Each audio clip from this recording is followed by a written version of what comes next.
मैं राहुल ऊंचा आपके साथ और मैं हूं रुचिका राज आपके साथ। बिहार में अपनी राजनीतिक पार्टी बनाने जा रहे प्रशांत किशोर ने आरजेडी खासकर तेजस्वी यादव पर जोरदार हमला बोला है। तेजस्वी यादव ने हाल ही में बिहार में ग्रोथ रेट को लेकर सोशल मीडिया पर पोस्ट किया था, जिस पर प्रशांत किशोर ने तंज कसते हुए जमकर भड़ास निकाली। वैसे अगले साल होने वाले विधानसभा चुनाव में बिहार की सभी 243 सीट पर चुनाव लड़ने और 40 महिला उम्मीदवारों को उतारने का ऐलान भी प्रशांत किशोर ने किया है।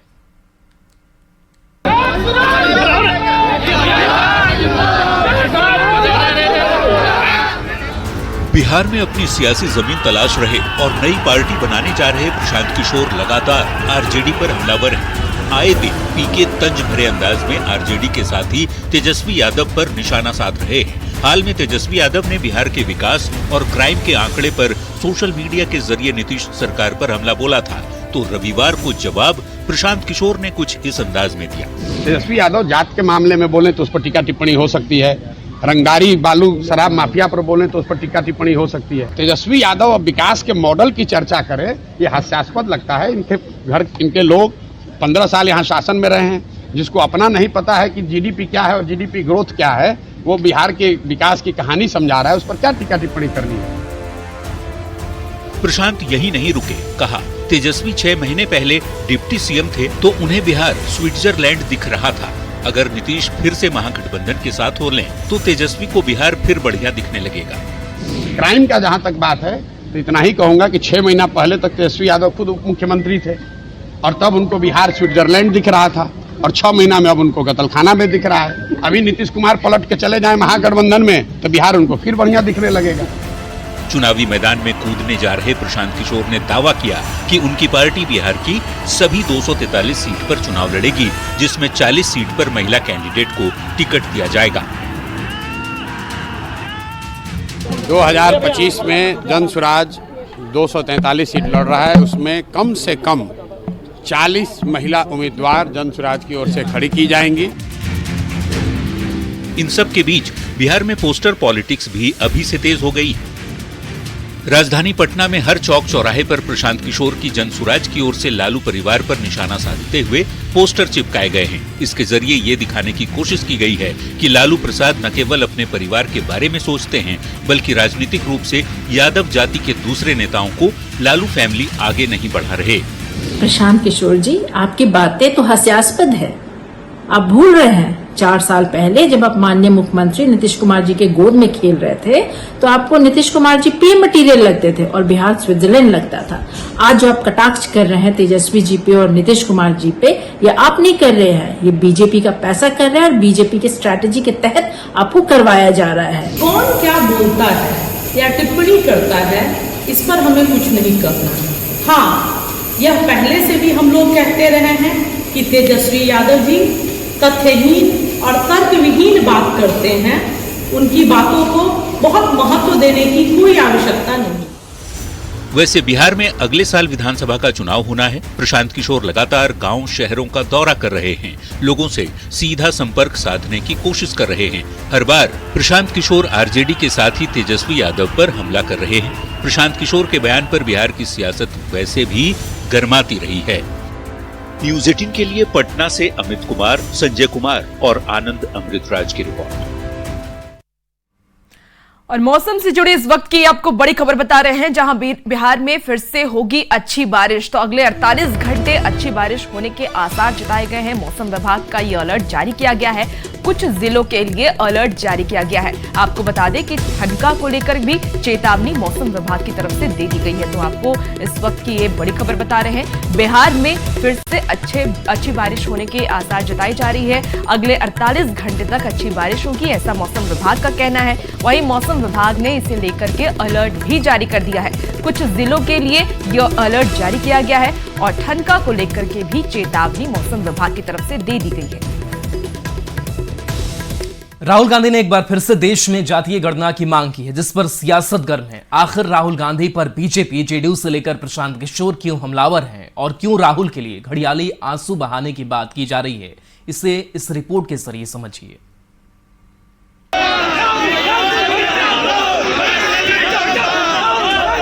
हमारे लिए सिर्फ गिनती नहीं है, जातीय जनगणना हमारे लिए पॉलिसी फ्रेमवर्क है। राहुल गांधी ने प्रयागराज में संविधान विषय पर एक कार्यक्रम में देश में फिर से जातीय गणना की मांग की तो सियासत बेहद गर्मा गई। केंद्रीय कपड़ा मंत्री गिरिराज सिंह ने राहुल गांधी पर पलटवार करते हुए कहा कि राहुल गांधी जातीय गणना की मांग तो उठा रहे हैं, लेकिन अपनी जाति नहीं बता रहे। गिरिराज ने राहुल गांधी पर बेतुकी सियासत करने का आरोप भी लगाया। राहुल गांधी अब धर्म तो बता ही नहीं रहे हैं, इनका किस कास्ट में आएगा, अपना भी बताना चाहिए ना। समय पर जो कास्ट सेंसस होना है होगा, नौटंकी से नहीं होगा।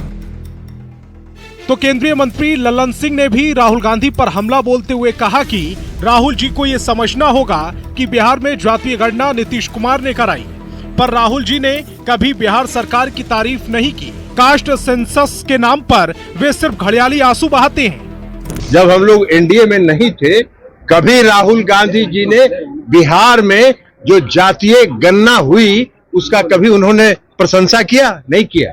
तो ये घड़ियाली आंसू वो बहाते हैं, वो जनता को भ्रमित करने के लिए एक स्लोगन देते हैं। जातीय गणना पर जारी सियासत के बीच जन स्वराज के संयोजक प्रशांत किशोर ने भी राहुल गांधी पर निशाना साधा। प्रशांत ने कहा कि केवल जातीय गणना करवा लेने से दलितों और पिछड़ों की स्थिति नहीं सुधरेगी। राहुल कांग्रेस शासित राज्यों में जातीय गणना क्यों नहीं करवाते?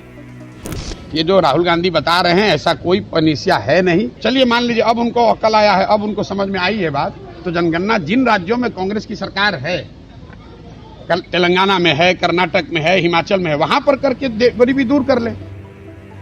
देश में जातीय गणना को लेकर सियासत लोकसभा चुनाव से पहले ही गर्म है। इंडी गठबंधन के नेता और खासकर राहुल गांधी लगातार इस बात की मांग करते रहे हैं कि देश में कास्ट सेंसस हो, पर एनडीए के नेता विपक्ष पर जातीय उन्माद फैलाने और मतलब की सियासत करने का आरोप लगा रहे हैं। न्यूज 18 के लिए पटना से धर्मेंद्र और अमित कुमार के साथ ब्यूरो रिपोर्ट। चिराग पासवान ने जातीय गणना का समर्थन किया है। रांची में चिराग पासवान ने कहा कि उनकी पार्टी चाहती है कि जातीय गणना हो, क्योंकि जातियों की गणना से योजनाओं को लागू करने में आसानी होगी।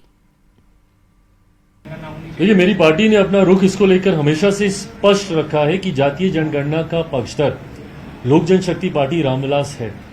हम लोग चाहते हैं कि जातीय जनगणना हो। इसका कारण है, कई बार राज्य सरकार और केंद्र सरकार भी कई ऐसी योजनाएं बनाती हैं जो उस जाति को मद्देनजर रखते हुए उसको मुख्य धारा के साथ जोड़ने की सोच के साथ वो योजनाएं तैयार की जाती हैं। ऐसे में उस जाति की आबादी कितनी है ये जानकारी सरकार के पास कम से कम होनी चाहिए। प्रधानमंत्री नरेंद्र मोदी ने महिलाओं के खिलाफ बढ़ रही हिंसक घटनाओं को लेकर बड़ा बयान दिया है। महाराष्ट्र के जलगांव में एक कार्यक्रम में प्रधानमंत्री मोदी ने साफ किया कि महिलाओं के खिलाफ अपराध अक्षम्य पाप है और इन मामलों में जिस भी स्तर पर लापरवाही होती है सबका हिसाब होना चाहिए।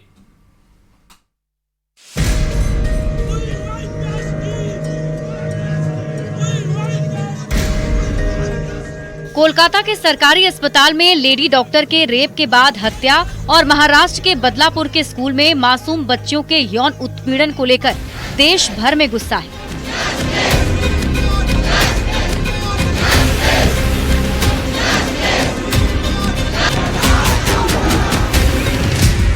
इस बीच प्रधानमंत्री नरेंद्र मोदी ने बड़ा बयान देते हुए कहा कि महिला अत्याचार अक्षम्य पाप है।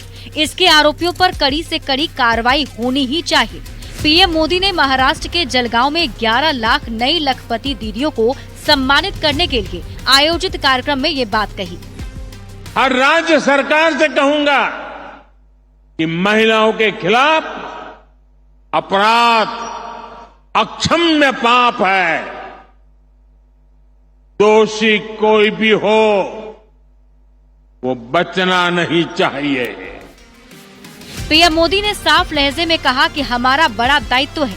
महिलाओं पर अत्याचार करने वालों को कड़ी से कड़ी सजा देने के लिए हमारी सरकार कानून को भी लगातार सख्त कर रही है। अस्पताल हो, स्कूल हो, दफ्तर हो या फिर पुलिस व्यवस्था, जिस भी स्तर पर लापरवाही होती है सबका हिसाब होना चाहिए और नारी गरिमा की रक्षा इस समाज के रूप में भी और सरकार के रूप में भी हम सबका बड़ा दायित्व है। महाराष्ट्र के जलगांव में लखपति दीदी सम्मेलन में बोलते हुए पीएम मोदी ने कहा कि महिलाओं की सुरक्षा हमारे देश के लिए भी बहुत महत्वपूर्ण है। जलगांव में महिलाओं के समूह ने पीएम मोदी का भव्य स्वागत किया। लखपति दीदी बनाने की योजना की शुरुआत से अब तक 1 करोड़ महिलाएं इससे जुड़ चुकी हैं। सरकार ने 3 करोड़ लखपति दीदी बनाने का लक्ष्य रखा है। Bureau report, news 18।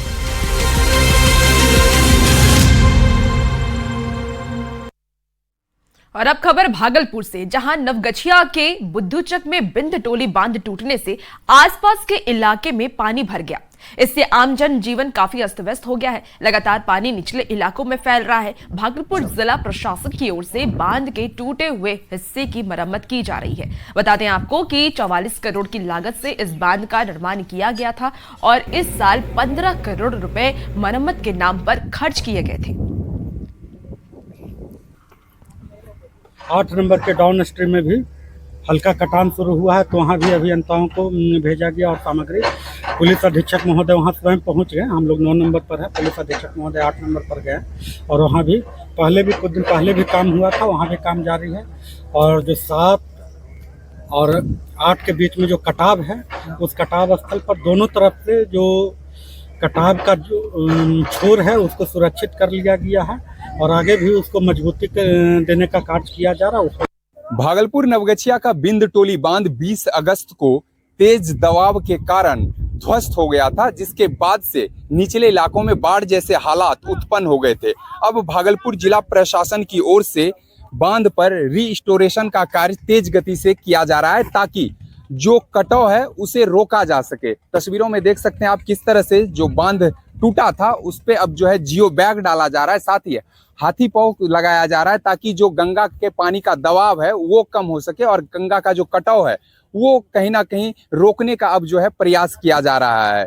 Bind Toli बांध तकरीबन 200 मीटर तक ध्वस्त हुआ था और दोनों छोर पर अब जिला प्रशासन की ओर से कटाव रोधी कार्य के साथ साथ रीस्टोरेशन का कार्य जो है वो तेज गति से किया जा रहा है। हालांकि अभी भी निचले इलाकों में बाढ़ जैसे हालात उत्पन्न है। हालांकि गंगा का जल स्तर अभी भी तेज गति से बढ़ रहा है, लेकिन भागलपुर जिला प्रशासन की ओर से पूरी तरह से एहतियात बरती जा रही है और बांध को अब दुरुस्त किया जा रहा है। बता दें कि साल 2008 में इस बांध को बनाने में 44 करोड़ रुपए लगाए गए थे और इस साल इस बांध के मरम्मती पर 15 करोड़ रुपए की राशि लगाई गई थी।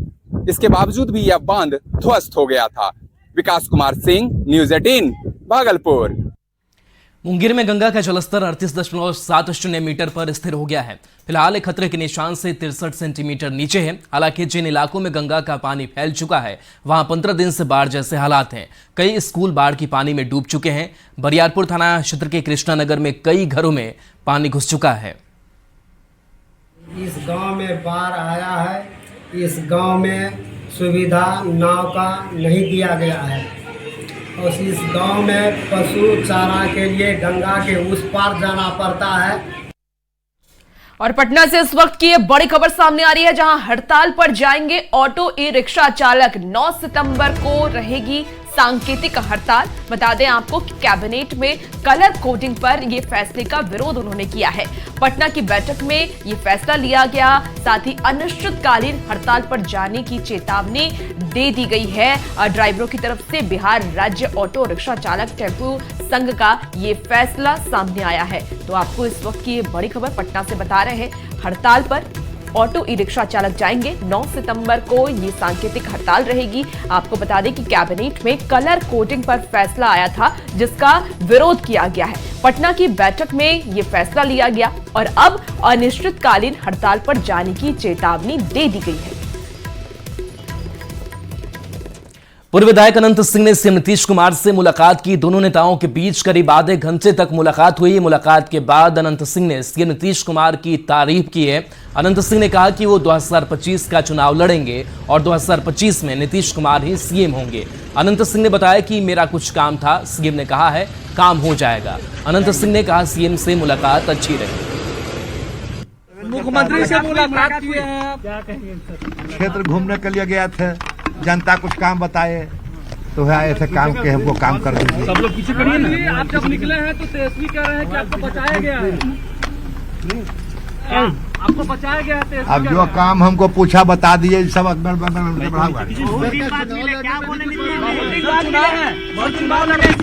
क्या बोले हैं? काम से गए हैं, बोले कि काम हो जाएगा। चल रही है 25 में चुनाव भी लड़िएगा क्या? 25 में चुनाव लड़ेंगे। और सर कैसा रहा मुलाकात? बहुत दिनों के बाद आपकी मुलाकात हुई। बढ़िया मुलाकात रहा। क्या कुछ बोला मुख्यमंत्री जी ने?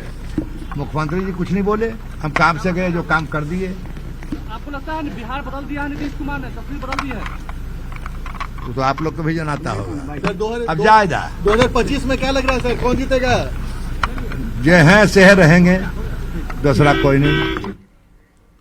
और इसी बीच बड़ी खबर गोपालगंज से सामने आ रही है। सिवान में 2 युवक की हत्या कर दी गई। महावीरी अखाड़ा जुलूस में हत्या की गई। जुलूस में चाकू मारकर हत्या का आरोप लगाया गया है। सिवान के माधोपुर के रहने वाले थे दोनों। और आपको बता दें कि विनय गिरी और सलमान की हत्या की गई। पुलिस ने झड़प में हत्या की पुष्टि की। 3 आरोपी को गिरफ्तार भी कर लिया गया है। और ज्यादा जानकारी के लिए गोपालगंज से संवाददाता गोविंद कुमार हमारे साथ फोन लाइन पर जुड़ चुके हैं। गोविंद, क्या कुछ फिलहाल अपडेट है? देखिए, ये पूरी घटना मांझा थाना क्षेत्र के धर्मप्रसा बाजार की है, जहां पर रात में महावीरी अखाड़ा का जुलूस निकला हुआ था। और पुलिस जो है, पुलिस ने इस पूरे मामले में 3 लोगों को गिरफ्तार किया है। और सदर एसडीपीओ 2 जो अभय रंजन है, उनका कहना है कि ये घटना झड़प के दौरान हुई है। एक जो मौत हुई है विनय गिरी की, तो उसमें झड़प हुई थी। झड़प के दौरान चाकू मारकर हत्या कर ली गई और एक अन्य युवक घायल है। जबकि दूसरी मौत के बारे में एसडीपीओ ने ये कहा है कि वहां पर पंचायती हो रही थी, सिवान के कुछ लोग आए थे और पंचायती के दौरान ही चाकूबाजी हो गई, जिसमें सलमान नाम के युवक की मौत हो गई। तो दोनों की घटना असल एक ही है और दोनों हत्या के बाद से पुलिस शव को कब्जे में ले चुकी है और पोस्टमार्टम की जो प्रक्रिया है उसमें लगी हुई है। फिलहाल इस पूरे मामले में 3 लोगों को अरेस्ट कर लिया गया है और पुलिस इलाके में चौकसी बढ़ाते हुए कैंप कर रही है। लेकिन आज भी महावीरी अखाड़ा का मेला है और शाम में जुलूस निकलना है। जी, बहुत शुक्रिया गोविंद तमाम जानकारी के लिए। झारखंड में विधानसभा चुनाव होने हैं। राजनीतिक पार्टियां संगठन को मजबूत कर सियासी अखाड़े में कूदने वाली है, लेकिन कांग्रेस में बड़े नेताओं की लड़ाई ने पार्टी को ही अखाड़ा बना दिया है। सांसद सुखदेव भगत और वित्त मंत्री रामेश्वर उरांव के बीच जारी जुबानी जंग अब सभी हदों को पार करती दिख रही है, लेकिन पार्टी आलाकमान पूरे मामले पर चुप्पी साधे हुए है। चुनाव से पहले झारखंड कांग्रेस में कलह, मंत्री और सांसद के बीच खिंची तलवार, सियासी लड़ाई फिल्मी डायलॉग पर आई।